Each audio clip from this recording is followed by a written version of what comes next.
everybody, welcome back to Vanta EDC. As you can see in front of you, we're going to be taking a look at the Tactile Knife Co Maverick. This is their newest model, and this right here is the black micarta, the Richlite micarta version. I got to pick this up yesterday at day one of Blade Show Texas 2023, and wanted to put this up soon because, as far as I can tell, there's no in-depth overviews of this knife on YouTube, partially because it's only been a prototype up until yesterday. So yeah, if you don't know, this is a Richard Rogers design. That's his maker's mark right there. He's a custom maker. He's also done a lot of designs for large production companies, but he definitely has I've seen some pretty cool customs of his, but he's a well-known maker. So as I mentioned, this was released to the public for the first time at day one of Blade Show Texas 2023 out in Fort Worth. I was lucky enough to be able to go and actually able to snag one of these, and basically I found out when I got there that they brought 50 of this black micarta version, and they brought 50 of a titanium raw titanium scale version as well. So I'm glad that I was able to get one of the first batch. Definitely exciting. And I chose black because, as if you're familiar with my channel, I like black knives, so this is the closest I can get. And so one interesting thing too, if you're not into either raw titanium or black micarta, they also said they're going to have a natural micarta version coming out soon. I actually got to hold one of their guys had a prototype that he was carrying, so I got to check that out for a little bit. But yeah, so I'm gonna first actually get into the specs of this knife, because that's something that wasn't widely available. They do have some specs on the website, but not in-depth specs, so I'll get into that right now. Basically, this knife is 8.125 inches, fully open. Let me get this out here.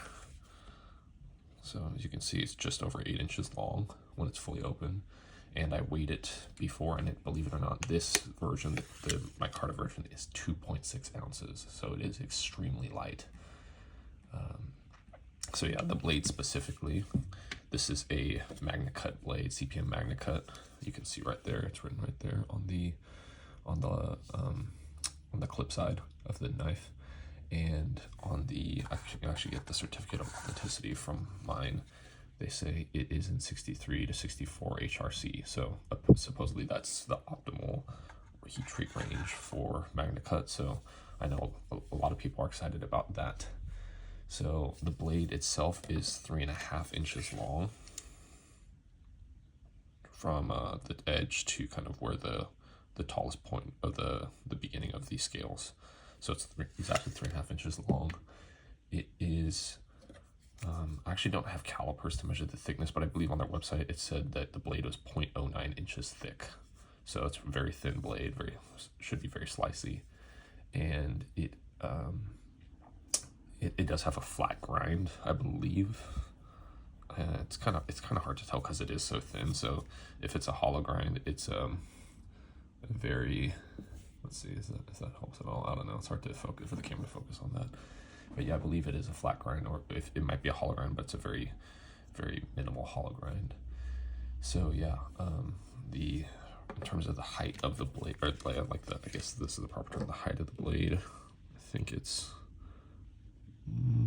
it's just over 1 inch at the tallest point, maybe like 1 1/8 inch, 1 1/16 of an inch. And then, yeah, so that's the blade. The handle, I mentioned, is black. It's textured Richlite micarta. And so it's in the same pattern that Textile does. It's just these kind of like slightly angled parallel lines. I really like it, actually. There's enough space in between them to where you can definitely feel the texture, but it's also not too spread out. The handle does have inset liners, as you can see there. I think they're titanium. I can't remember exactly. When I was at the booth, they were saying that other than the clip and one other part, the rest of the hardware is titanium. So it's either the liners or steel or titanium. I can't remember, unfortunately. I apologize for that. But when it's closed, this knife should be about 4.69 inches long. So like 4 and what is that? 4 and 11/16, I believe. That's what that measures to. And one of the things that I'm excited about is how thin this knife is, the profile. So on the website, I believe it said it was only 0.42 inches thick. Again, I don't have calipers, so I can't give exact measurements for myself right now. But yeah, this is 0.42 inches thick. So I really like that because it should be very easy to slip in and out of pockets, especially like skinnier, slimmer pockets, tighter pockets. Yeah, and then I measured earlier as well, and at the tallest point, the handles are I think it's 1.09 inches tall, so like 1 3/16, I think 1 3/16 inches tall. So yeah, those are the dimensions and such. As you can see, this knife is deployed with thumb studs. It has thumb studs on both sides, and so there are no other deployment methods on the blade, but it is, as you can also see, a bar lock knife, so axis style lock knife. So this is Tactile's first take at a bar lock style knife. And so yeah, as far as I can tell, it runs on pretty standard looking like Omega springs. Like, you can't really get a good angle on camera here, but you can kind of see those openings in the liner, and you can see the spring moving when you depress. Let's see if I can catch that there. I don't know if you probably can't see that very well, but I can see it moving like that. And so in terms of the action, it is on, I believe it's on bearings, like phosphor bronze bearings. It's probably a little too hard to see. This is a very tight knife, so it's very hard to see, but fairly confident that it's on, not bearings, washers. That's what I meant. Phosphor bronze washers, my bad. So it's a very smooth, very smooth action. It's not snappy, but it's very smooth. So it feels very like it's gliding for sure. So I can appreciate that. And if you notice on the clip side, it is a captive triangular style pivot with a torque screw in the middle of it. Now, for the micarta version, it is a steel clip. I believe for the titanium version, it's supposed to be a titanium clip. And now the hardware, so I think the hardware is, whatchamacallit, titanium. But again, I can't know for certain. I'm going to quickly grab some torque screws so that we can check the size of the hardware here.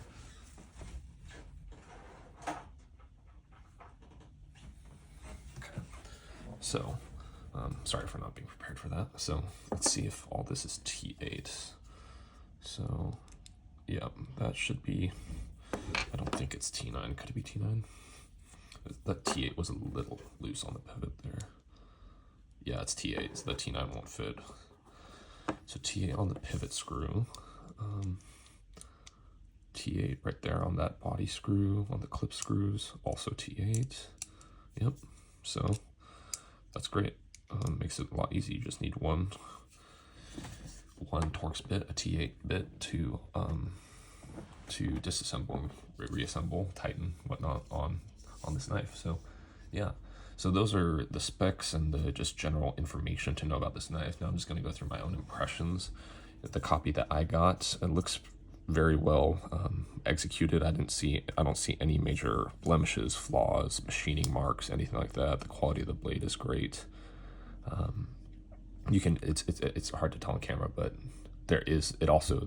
you can see the machining, like the horizontal machining marks, a bunch of like very tightly packed, I guess, parallel lines. I like the look of that. So I don't think I don't think it's a stonewash. It must be like a super fine belt satin. I don't know how to describe this. I'm not the best at knowing blade finishes, so I'm not 100% certain on what blade finish this technically is, but I do like it. It's definitely very glossy. So yeah, in terms of centering, let's see if we can catch this on camera. I think the centering is almost perfect. It's basically perfect for all intents and purposes. And the action, as I mentioned, is very smooth. So it's easiest to deploy with thumb studs. Even there, I kind of failed it, but generally speaking, I can get it with a thumb flick. But the reverse flick, I cannot get enough power. I don't think I can build up enough strength. Okay, actually, so I can, if I use actually the top of the tip of my middle finger like nail, then I sometimes can, it's hard. I have to be kind of like pointing downward. And I'm not sure if that's just because the springs on this are particularly strong, or most bar locks, it's a little bit harder maybe. But of course you can deploy it just by depressing the bar lock itself. So that's pretty simple. you can't depress one side only. You do have to do both in order to depress the lock sufficiently. So just take that for what you will. Now, the detent strength, of course, it's not a true detent, but the bar lock acts as a detent. As I mentioned, it kind of doesn't give enough resistance to give a very satisfying flick. It's definitely not, you're not building up enough tension behind the thumb studs, unfortunately. So I'm not a huge fan of that. I'm not sure if that's, like, I've never owned a bar lock before. I've handled them, but I've never owned them. So I'm not sure if that's just all bar lock knives or if that's this one in particular, just the way they've tuned the springs and whatnot. So yeah, that is what it is. Now in terms of lockup, I noticed that there is the slightest amount, like it's not really discernible on camera by any means, but there's the slightest amount of give left and right, but forward and back, it's very strong. Now, you know, I don't think it's because the pivot's loose. It seems pretty tight. I could try tightening it later and see if that makes a difference. But, you know, for the most part, I mean, the lockup is good. It's not bad by any means. Here I can feel it more. Definitely feels like wiggle, but you can't hear anything. It's not audible. It's not major enough to be audible. Now, ergonomics. So you can see the profile. It's a very open profile, I would say. So, you know, there's the only kind of restricted point is right here. But here, the handle's long enough, especially for my hands. I wear medium-sized gloves, so it's definitely a long enough handle for me to fit my hand very comfortably up here. I would not be comfortable using this as a finger choil. It's only more so a sharpening choil.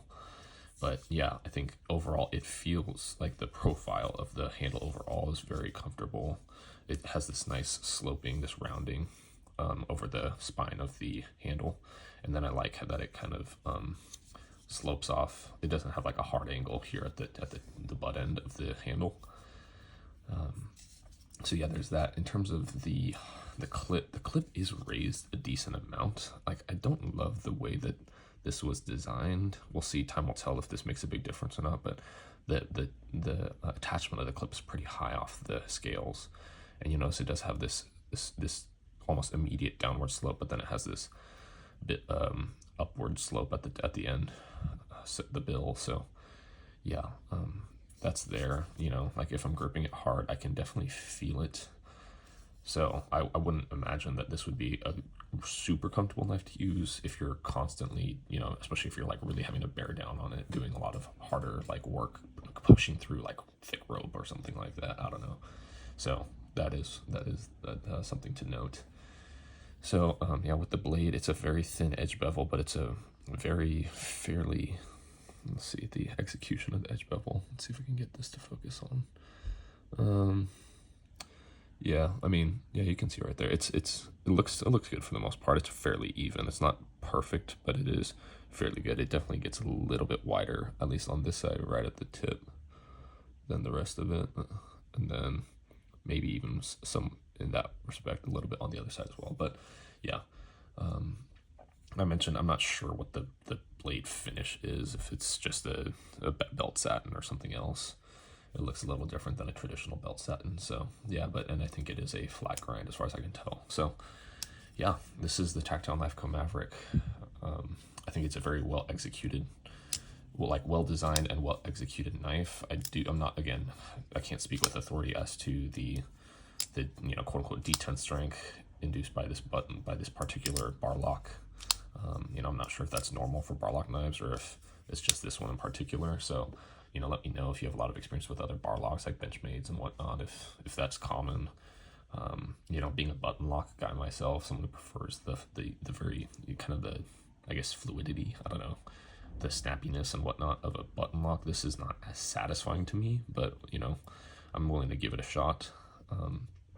Yeah, definitely, again, grateful that I was able to get my hands on one of the first 50. I hope that if you're on the wait list, you know, I wish you the best of luck. If you're very impatient and not willing to wait, I don't know how, like, I didn't ask them anything about lead times and how many they anticipate being able to get out in the next few months or this calendar year. So unfortunately, I can't give you any information on that. But you know, like, if you're a bar lock knife guy, if you like, you know, if you want, like, I'm really excited about just the blade and it's supposedly being a really good, you know, heat treat and steel and probably very slicey, I would imagine. Just how for me, I like how slim and how lightweight this knife is, especially for how big it is. This is, I think, the biggest folder that I own, actually, believe it or not. I don't like owning gigantic folders. I like, you know, relatively compact folders. So, oh yeah, one thing that I can do is actually, for reference, I can show you some other common knives, somewhat common knives, just for more like general reference. So that's a CJRB Pyrite right there, which is definitely a shorter knife. I think they're actually about the same weight, but this has like, yeah, this is obviously smaller, so it's not as well, whatnot. So, and then here's a Protect Malibu right there, and so Malibu's little, I think it's a little longer than the Pyrite, so, but it's still definitely shorter than the than the Maverick. And then here's an 80-20.5, in case you own one of those, just to see for reference. And this camera is basically a top-down camera view, so there's not too much of an angle. Not too much, a little bit, but not too much. So yeah, there's the relative sizes there, just in case you want to know. Apologize for the, I guess you can see them on the background, the backdrop a little bit there, but yeah. So it's a I would say a full-size knife. I can't speak authoritatively to that because I don't own a lot of full-size knives, but anyway, yeah. It's a cool new design. If, you know, definitely a knife to look forward to if you like a lot of the trademark elements of the design. So yeah, if you have any questions about it, feel free to comment. I'll try to respond. I try to do my best about responding to actual questions and, you know, further points of discussion in the comments. So yeah, hope you found this helpful, and yeah, take care.